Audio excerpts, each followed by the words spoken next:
Hello traders, Gary Wagner here, just before 11 o'clock in Honolulu, 5 o'clock in New York. It is Monday, July 22nd, 2019, and this is the daily report for gold and silver. Fractional downside moves in both platinum and gold, and solid performances in palladium and silver are the defining characteristics of the precious metals markets as they traded for the first trading day of the week.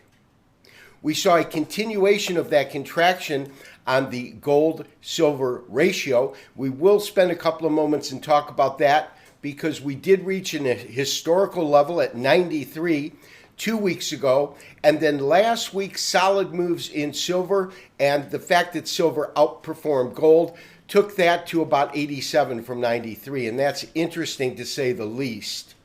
Let's take a look at our current pricing. Traders, although gold did trade in a very narrow range, about $8 today, and spent the better part of the trading day trading up about $1, it did close slightly lower, $1,425.40. That is our current print on gold futures in the August contract, putting it down about $1.40 on the day. Platinum closed unchanged as it trades at $852, but it was silver and palladium that had stellar performances, with both of them gaining well over a full percent. Palladium gained 1.19%, a total of $17.90 in terms of the gain, is currently fixed at $1,562.20.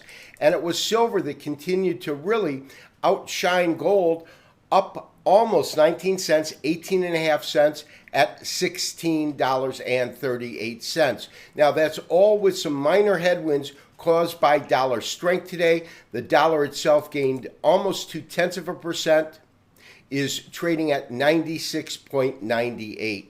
Traders, let's take a look at our technical studies. Considering the dynamic range we saw gold trade in both Thursday and Friday of last week, today's performance was tepid at best and disappointing to say the least. While gold was able to hold on to marginal or fractional gains throughout the trading day, it had a range, as I said, of only about $8 and actually closed down fractionally lower by about $1.20, $14.2550. The real question we need to ask ourselves is, did today's action provide any evidence that there is long-term chart damage? And while we see the market definitely entering a day of consolidation, which could indicate a consolidating market over the next week, when we take a look at our daily candlestick chart, which is what I have up, we can see that the low that came in today at 1423 pretty much matches our former resistance line, which was created by simply stringing a couple of highs together, and they were lower highs, creating this compression triangle with a series of higher lows. And so the fact that the low matches up tells me that there's pretty solid support at $1,423. The market's a couple dollars above that. Let's see what kind of action the next part of this week brings, meaning Tuesday and Wednesday. We will be looking to exit the August contract fairly soon.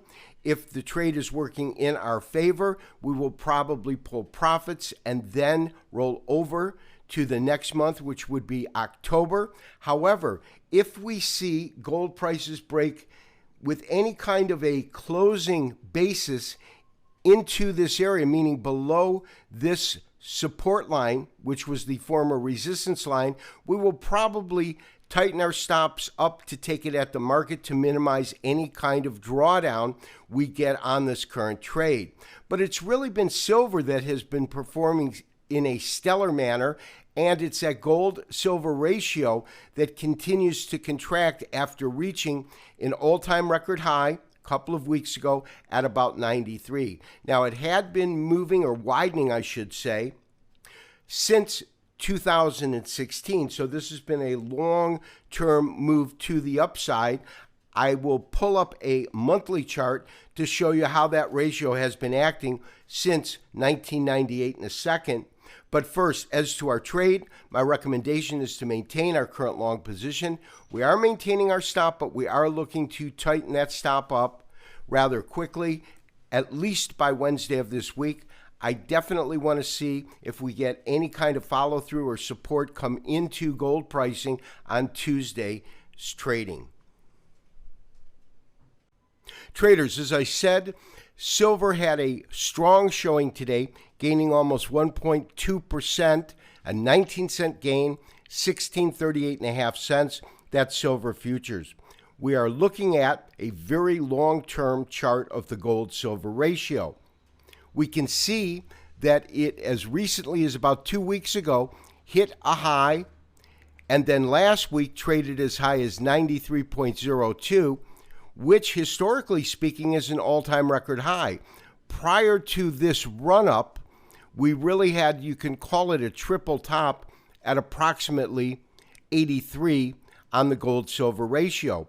So the sense that I have is on a technical basis, that is the first level that we could find support at, major support with minor support right here at about 85 in terms of the gold-silver ratio.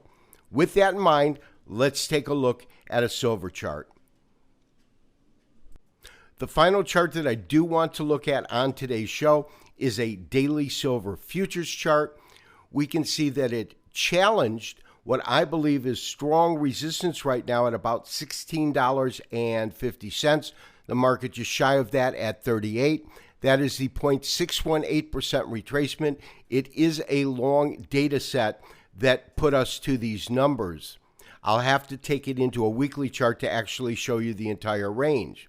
We can see that we definitely traded above that price point on Friday. We closed below it, and today's market action, although solid and to the upside, did not challenge that. In terms of a level of support that I'm looking at on a technical basis, I would certainly look at these two tops. They come in at approximately 16.25. The low today was 16.19. However, we had that solid finish as silver moved to higher ground. And traders, as I said, we really have to look at a weekly or a monthly chart to look at the data set that I've used for this fib retracement. This is monthly candlesticks, certainly not a length to trade on, but it allows us to put a large data set on a single screen. And to that end, you can see that these highs up here at $21 form the top of the range, with these lows that came in at approximately $13.50 defining this large data set. It's right off of this rally here. So the 0.618, as I said, is at $16.50.